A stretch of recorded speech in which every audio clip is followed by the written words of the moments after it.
ഇഡ്ഡലി തട്ടിൽ ഉഴുന്ന് വെച്ചിട്ട് എന്ത് ചെയ്യാനാ എന്നായിരിക്കും എല്ലാവരും കരുതുന്നുണ്ടാവും.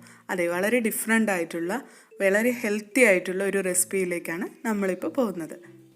ഇവിടെ അതിനായിട്ട് 1 കപ്പ് ഉഴുന്ന് എടുത്തിട്ടുണ്ട്. അതേ കപ്പിൽ തന്നെ 1/2 കപ്പാണ് നമ്മൾ പച്ചരി എടുക്കുന്നത്. ഇത് രണ്ടും കൂടെ ചേർത്തിട്ട് നമുക്ക് നന്നായിട്ടൊന്ന് മിക്സ് ചെയ്തെടുക്കാം. ഇനി ഇതിലേക്ക് ആവശ്യത്തിന് വെള്ളം ചേർത്തിട്ട് നന്നായിട്ടൊന്ന് 2-3 വട്ടം നമ്മൾ നന്നായി കഴുകിയെടുത്ത് വെക്കണം. ഇനി ഈ വെള്ളമെല്ലാം നമുക്കിതൊന്ന് ഡ്രൈ ആവാനായിട്ട് വെക്കണം. അതിനായി ഞാനിവിടെ ഒരു പ്ലേറ്റിലോട്ട് നമ്മൾ കഴുകി വാരി വെച്ചിരിക്കുന്ന അരി ഉഴുന്നും കൂടി ചേർത്ത് കൊടുക്കുന്നുണ്ട്. പച്ചരി 1/2 കപ്പാണ്, ഉഴുന്ന് 1 കപ്പും. ഇനി ഇതെല്ലാം നമ്മളൊരു 10-15 മിനിറ്റ് പുറത്ത് വെച്ചിട്ട് നന്നായിട്ടൊന്ന് ഡ്രൈ ആക്കിയിട്ട് എടുക്കാം. ഇപ്പോൾ കണ്ടില്ലേ, നല്ല രീതിയിൽ അതിലെ വെള്ളമെല്ലാം പോയിട്ട് നന്നായി വൃത്തിയായി കിട്ടിയിട്ടുണ്ട്. അരി ഭക്ഷണം എല്ലാം കഴിക്കാൻ പാടില്ലാത്തവർക്കെല്ലാം ട്രൈ ചെയ്ത് നോക്കാൻ പറ്റുന്ന വെറൈറ്റി ആയിട്ടുള്ളതും ഹെൽത്തി ആയിട്ടുള്ള ഒരു റെസിപ്പിയാണ്.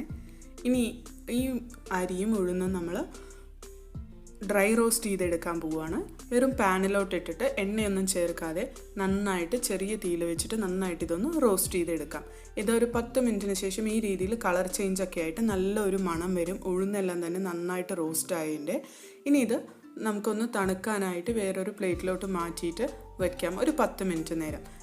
ഇനി ഒരു മിക്സിയുടെ ജാറിലോട്ടാണ് ഈ അരിയും ഉഴുന്നും നമ്മൾ ചേർക്കാൻ പോകുന്നത്. എന്നിട്ട് നല്ല രീതിയിലൊന്ന് പൊടിച്ചെടുക്കാം.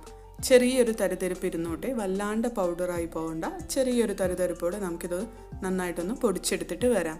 കണ്ടില്ലേ, ഈ പരുവത്തിൽ നമുക്ക് കിട്ടും. നമുക്ക് സമയം കിട്ടുമ്പോൾ ഇതുപോലെ കുറച്ചധികം പൊടിച്ച് വെക്കുകയാണെങ്കിൽ 1 മാസത്തിൽ കൂടുതലെല്ലാം തന്നെ നമുക്കിത് എയർ ടൈറ്റ് ആയിട്ടുള്ള കണ്ടെയ്നറിൽ സൂക്ഷിച്ച് വെച്ചിട്ട് ആവശ്യാനുസരണം എടുത്ത് ഉപയോഗിക്കാൻ കഴിയും. ഇതിലേക്ക് ഞാനൊരു 1/4 സ്പൂണോളം ഉപ്പ് ചേർത്ത് കൊടുക്കുന്നുണ്ട്. എന്നിട്ട് ഇത് നന്നായിട്ടൊന്ന് മിക്സ് ചെയ്തെടുക്കാം. ഇനി ഇതിലേക്ക് സാധാരണ നല്ല തണുത്ത വെള്ളം ആണ് ചേർത്ത് കൊടുക്കുന്നത്. കുറച്ച് തളിച്ച് കൊടുത്തിട്ട് നമുക്കിതൊന്ന് ജസ്റ്റ് ഒന്ന് മിക്സ് ചെയ്തെടുക്കാം. അധികം വെള്ളം വേണ്ട, ചെറുതായിട്ട് 1-2 ടേബിൾ സ്പൂൺ ഒഴിച്ചു കൊടുത്തിട്ട് നന്നായിട്ടൊന്ന് മിക്സ് ചെയ്തെടുക്കാം. മുത്തശ്ശിമാരെല്ലാം തന്നെ ഉണ്ടാക്കുന്ന ഒരു വളരെ ഹെൽത്തി ആയിട്ടുള്ള ഒരു റെസിപ്പിയാണ്. ഇതുപോലെ നമുക്ക് കയ്യിലൊന്ന് പിടിക്കുമ്പോൾ അത് നമുക്ക് നന്നായിട്ട് കട്ടയായി കിട്ടണം. എന്നിട്ട് വിടുമ്പോൾ അത് നന്നായിട്ട് വീഴുകയും വേണം. ഈ ഒരു പരുവത്തിലാണ് നമ്മളൊന്ന് തളിച്ചെടുക്കേണ്ടത് വെള്ളം.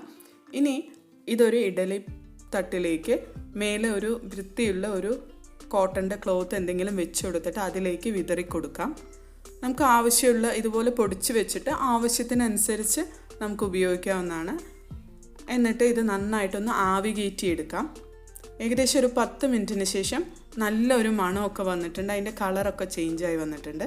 ഇനി നമുക്കിത് മാറ്റി വെച്ചിട്ട് ഒരു പാനിലേക്ക് ആവശ്യത്തിന് വെളിച്ചെണ്ണ ഒഴിച്ചു കൊടുത്ത് അതിലേക്ക് കടുകും ഉഴുന്നു പരിപ്പും കുറച്ച് കടലപ്പരിപ്പും ഇട്ടിട്ട് ഒന്ന് റോസ്റ്റ് ചെയ്തെടുത്തിട്ടുണ്ട്.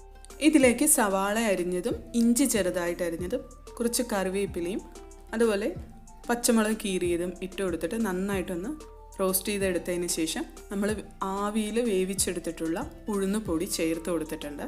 എന്നിട്ട് ഇത് നന്നായിട്ടൊന്ന് മിക്സ് ചെയ്തെടുക്കാം. വളരെ ടേസ്റ്റി ആയിട്ടുള്ള സ്പൈസി ആയിട്ടുള്ള ഹെൽത്തി ആയിട്ടുള്ള ഉഴുന്നുപ്മാവ് റെഡി ആയിട്ടുണ്ട്. അപ്പോൾ എപ്പോഴും നമ്മൾ റവ കൊണ്ട് ഉപ്മാവ് ഉണ്ടാക്കുമ്പോൾ അല്ലെങ്കിൽ ഗോതമ്പ് കൊണ്ടുള്ള കാര്യങ്ങളെല്ലാം ട്രൈ ചെയ്യുമ്പോൾ ഇതുപോലെയുള്ള റെസിപ്പീസ് എല്ലാം തന്നെ ഇടയ്ക്ക് എന്തായാലും ട്രൈ ചെയ്ത് നോക്കണം. ഇനി ഇതിൻ്റെ കുറച്ച് ഭാഗം ഞാൻ മാറ്റി വെച്ചിട്ടുണ്ടായിരുന്നു. കുട്ടികൾക്കൊക്കെ എരിവ് കഴിക്കാൻ വയ്യെങ്കിൽ അവർക്ക് ഇതിലേക്ക് കുറച്ച് തേങ്ങ ചെരുവിയത് ചേർത്ത് കൊടുക്കാം. എന്നിട്ട് ഏലക്കപ്പൊടി ഇഷ്ടമുണ്ടെങ്കിൽ അത് ചേർത്ത് കൊടുക്കാം. ഇതിലേക്ക് നേരത്തെ അരിച്ചെടുത്ത് വെച്ചിട്ടുള്ള ശർക്കര പാനി അതോടെ ചേർത്ത് കൊടുക്കുന്നുണ്ട്. എന്നിട്ടിത് നല്ല രീതിയിൽ മിക്സ് ചെയ്തെടുക്കാം. ഈ റെസിപ്പി എല്ലാം തന്നെ ഉഴുന്നുകൊണ്ടാണ് ഉണ്ടാക്കിയിട്ടുള്ളതെന്ന് കഴിച്ചു നോക്കിയാൽ ഒരിക്കലും നമുക്ക് കണ്ടുപിടിക്കാൻ പറ്റില്ല. അത്രയും നല്ലൊരു ടേസ്റ്റാണ്. അപ്പോൾ കുട്ടികളൊക്കെ തന്നെ വീണ്ടും വീണ്ടും ചോദിച്ച് വാങ്ങി കഴിക്കും. ഇനി കൈ കൊണ്ട് നന്നായിട്ടൊന്ന് നമുക്ക് കുഴച്ചെടുക്കാം.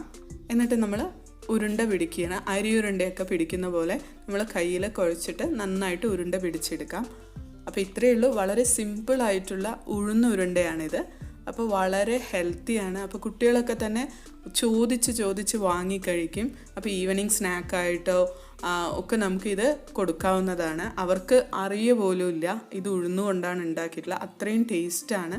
അപ്പോൾ എല്ലാവരും ഇതൊന്ന് ട്രൈ ചെയ്ത് നോക്കണം. ഇഡലി മാവിലൊക്കെ നമ്മൾ അരയ്ക്കുമ്പോൾ ഉഴുന്ന് വളരെ ചെറിയൊരു പോർഷനിലേ ചേർക്കുന്നുള്ളൂ.